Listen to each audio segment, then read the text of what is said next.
સર્વ વાલા મુક્તોની આ સેવકના પ્રેમ ભર્યા જય સ્વામિનારાયણ. વૈષ્ણવમૂળ ગઢડા પ્રથમનું 72મું મહાત્મય સહિત નિશ્ચયનું ક્ષાર. ભગવાન અને સંતની યથાર્થ નિષ્ઠાવાળું કાર ને કર્મ એ બે મરીને પણ ભૂંડું કરી શકતા નથી. બીજું, ગરીબને દુભવે તથા કોઈને માથે જૂઠું કલંક દે તથા 5 પ્રકારની સ્ત્રીનો ધર્મ ભંગ કરાવે તો તેનું બ્રહ્મ હત્યાનું પાપ લાગે છે.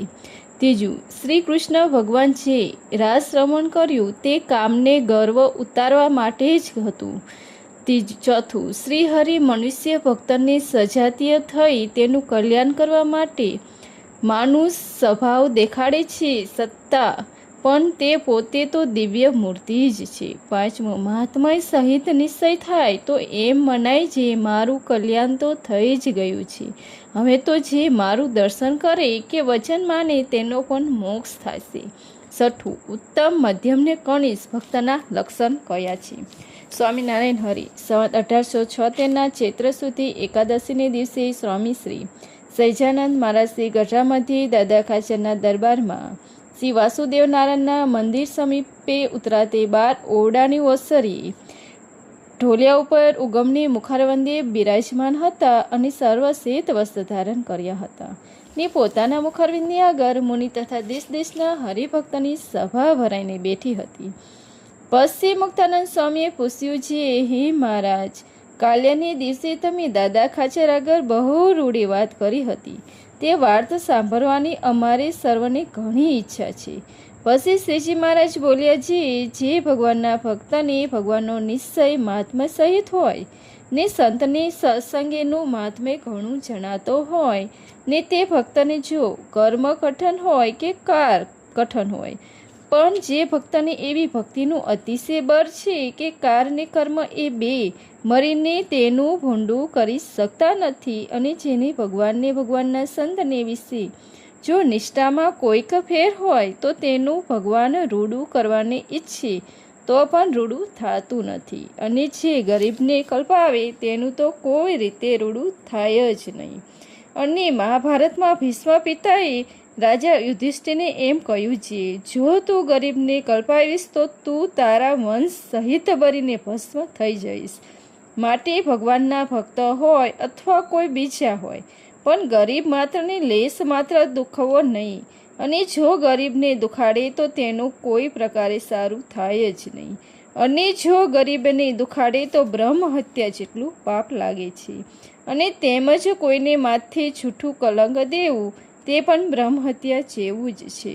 અને જો સાચું કલંક હોય તો પણ તેને એકાંત તેડીને તેનું રૂડું થાય એમ કહેવું, પણ તેને ફજેત કરવો નહીં. અને તેમ 5 પ્રકારની જે સ્ત્રીઓ છે તેનો જો ધર્મ ભંગ કરાવે તો તેને પણ બ્રહ્મ હત્યાનું પાપ લાગે છે.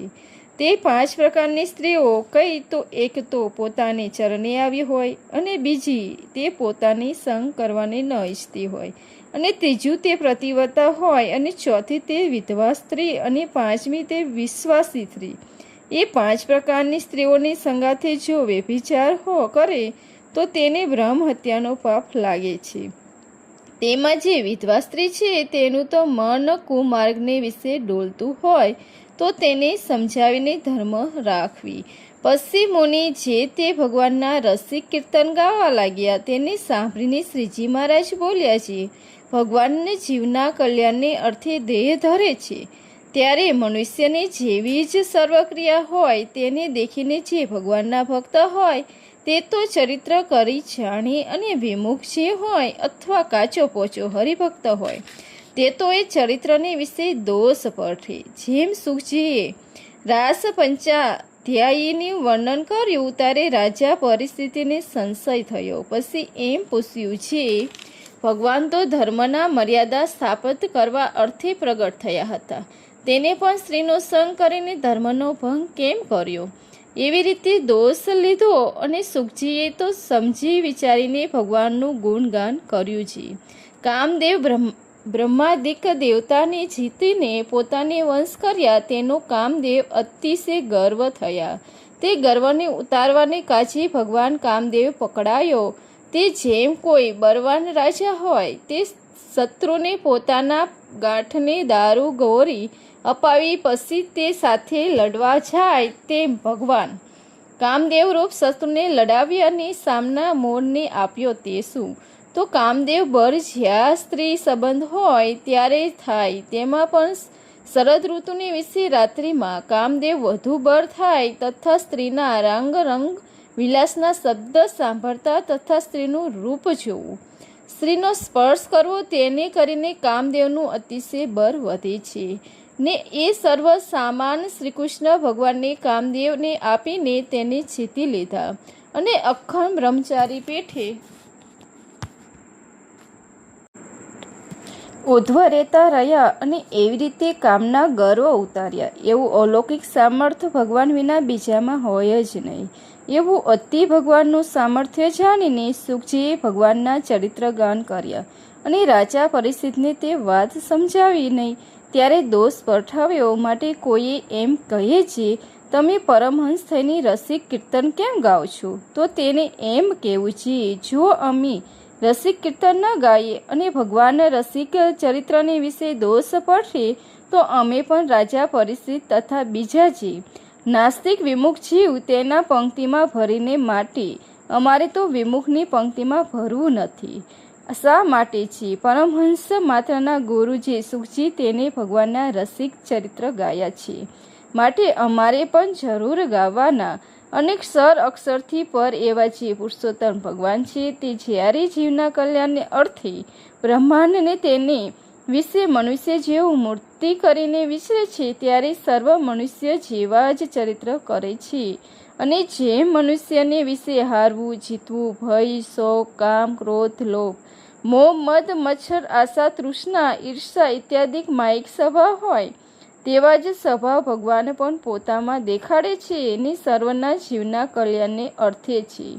પછી જે ભક્ત હોય તે તો જે ચરિત્રને ગાયને પરમ પદને પામે છે અને જે વિમુખ હોય તે દોષ પઠે છે. અને એ ભગવાન તો જેમ સરના આત્મા છે તેમજ પ્રકૃતિ પુરુષ થકી પર છે. બ્રહ્મ અક્ષર તેને પણ આત્મા છે અને ક્ષર અક્ષર એ બેને પોતાની શક્તિ કરીને ધરી રહ્યા છે અને પોતે તો ક્ષર અક્ષરથી ન્યારા છે. અને ભગવાનની મોટપ તો એવી જ છે જે જેના એક એક રોમના છિદ્રને વિશે અનંત કોટી બ્રહ્માંડ અણુમાનુને પેઠે રહ્યા છે. એવા જે મોટા ભગવાન તે જીવના કલ્યાણને વાસ્તે મનુષ્ય જેવડા જ થાય છે ત્યારે જીવની સેવા કર્યાની યોગ આવે છે. અને જો ભગવાન જેવડા છે તેવડા તે તેવડા જ રહે તો બ્રહ્માદિક જે બ્રહ્માંડના અધિપતિ દેવ તેને પણ દર્શન કર્યાનું કે સેવા કર્યાનું સામર્થ્ય રહે નહીં તો મનુષ્યને તો રહે જ ક્યાંથી? અને જેમ વડવાનર અગ્નિ છે તે સમુદ્રના જળને વિશે રહ્યા છે ને સમુદ્રના જળને પીવે છે ને સમુદ્રનો ઓલાવતો નથી એવા મોટા છે તે અગ્નિ જ્યારે આપણને ઘરમાં દીવો જોઈતો હોય ત્યારે આવીને આપણને ઘરમાં બેસીએ તો આપણે દીવો જેવું સુખ થાય નહીં અને બળીને સર્વ ભસ્મ થઈ જઈએ. અને જે અગ્નિ દીવારૂપે હોય તો અંજવાળું કરે કે આનંદ થાય અને તે દીવો જે તો તેને તે જ અગ્નિ પણ ફૂંકીને તથા હાથે કરીને ઓલવીને તો ઓલવાઈ જાય એવો અસમર્થ છે તો પણ તે થકી જ આપણને સુખ થાય પણ વડવાનર અગ્નિની સુખ ન થાય. તેમજ ભગવાન મનુષ્ય જેવા અસમર્થ જણાતા હોય પણ અનેક જીવનું કલ્યાણ એ થકી જ થાય. પણ જેના એક એક રોમમાં અનંત કોટી બ્રહ્માંડ રહ્યા છે એવી મૂર્તિનું તો જીવ દર્શન કરવા પણ સમર્થ થતા નથી. માટે એવે રૂપ કરીને કલ્યાણ ન થાય તે માટે ભગવાન મનુષ્ય જેવી મૂર્તિ ધારીને જેવા ચરિત્ર કરે છે તે સર્વ ગાન કરવા યોગ્ય છે. પણ એમ ન સમજવું છે ભગવાન થઈને એમ શું કરતા હશે અને ભગવાનના ચરિત્ર તો સર્વ કલ્યાણકારી જ સમજવા એ જ ભક્તિનો ધર્મ છે અને એવું સમજી તે જ ભગવાનને પૂરો ભક્ત કહેવાય છે. પછી રોજકાના હરિભક્ત કાકાભાઈએ પૂછ્યું છે, જેને મહાત્મય વિનાનો એકલો ભગવાનનો નિશ્ચય હોય તેના શા લક્ષણ છે અને જેની મહાત્મય સહિત નિશ્ચય હોય તેના શા લક્ષણ છે? પછી શ્રીજી મહારાજ બોલ્યા છે, જેને એકલો નિશ્ચય હોય તેને એમ ઘાટ થાય છે, ભગવાન તો મર્યા છે, પણ શું જાણીને કલ્યાણ તો થશે કે નહીં થાય? અને જેને મહાત્મા સહિત નિશ્ચય હોય તેને તો એમ સમજાય છે, જે દિવસથી ભગવાનનું દર્શન થયું તે દિવસથી જ કલ્યાણ તો થઈ જ ગયું છે. અને જે જીવ ભાવે કરીને મારું દર્શન કરે તથા મારું વચન માની તેનું પણ કલ્યાણ થઈ જાય, તો મારે કલ્યાણનો તો સંશય જ છે. હું તો કૃતાર્થ છું, અને જે કોઈ સાધન કરું છું તે તો ભગવાનની પ્રસન્નતાને અર્થે જ કરું છું. એમ સમજે તેને ભગવાનનો મહાત્મય સહિત નિશ્ચય જાણો. પછી વળી કાકાભાઈએ પૂછ્યું છે, ઉત્તમ, મધ્યમ ને કનિષ્ઠ એ 3 પ્રકારના જે ભગવાનના ભક્ત તેના શા લક્ષણ છે? પછી શ્રીજી મહારાજ બોલ્યા છે, જે ભક્ત પોતાના દેહ થકી જુદો, જે આત્મા તે રૂપે માની અને દેહના ગુણ છે જડ, દુઃખ, મિથ્યા, અપવિત્રપણું ઇત્યાદિ છે તે આત્મને વિશે માન નહીં, અને અષેધ, અભેદ, અવિનાશી ઇત્યાદિ જે આત્માના ગુણ તે દેહને વિશે માને નહીં, અને પોતાના શરીરને વિશે રહ્યા છે જીવાત્મા તેને દેખે, અને તે આત્માને વિશે રહ્યા છે પરમાત્મા તેને પણ દેખે, અને બીજાના દેહમાં જે આત્મા રહ્યો છે તેને પણ દેખે ને એવો સમર્થ થયો છે, તો પણ એ આત્મદર્શી થકી ભગવાન છે, ભગવાનના સંત તેને અધિક જાણે છે, પણ પોતાની આત્મદર્શી થયું છે તેનું અભિમાન લેશ માત્ર ન હોય, એવા જેના લક્ષણ છે તે ઉત્તમ ભક્ત કહેવાય. હવે જેને ભગવાનનો નિશ્ચય હોય ને આત્મનિષ્ઠા હોય તો પણ ભગવાનના ભક્તો ઉપર ઈર્ષા આવે, અને જો ભગવાન એનું અપમાન કરે તો ભગવાન ઉપર ઈર્ષા આવે, તે મોટા થઈને વગર વાંકી આમ સિદ્ધ કરતા હશે. એવો જેને લક્ષણ હોય તે મધ્યમ ભક્ત કહેવા જાણવા. અને ભગવાનનો નિશ્ચય તો હોય પણ આત્મનિષ્ઠા ન હોય, અને ભગવાનને વિશે પ્રીતિ હોય ને જગતના વ્યવહારને વિશે પણ પ્રીતિ હોય, અને સંસારિક વ્યવહારને વિશે હર્ષોક પામતો હોય તેને કનિષ્ઠ ભક્ત જાણો. ઇતિ વૈષ્ણવ ગઢડા પ્રથમનું 72મું પૂરું થયું છે. જય આનંદ સ્વામી મહારાજની જે. Like, share, subscribe. જય સ્વામિનારાયણ. Thank you.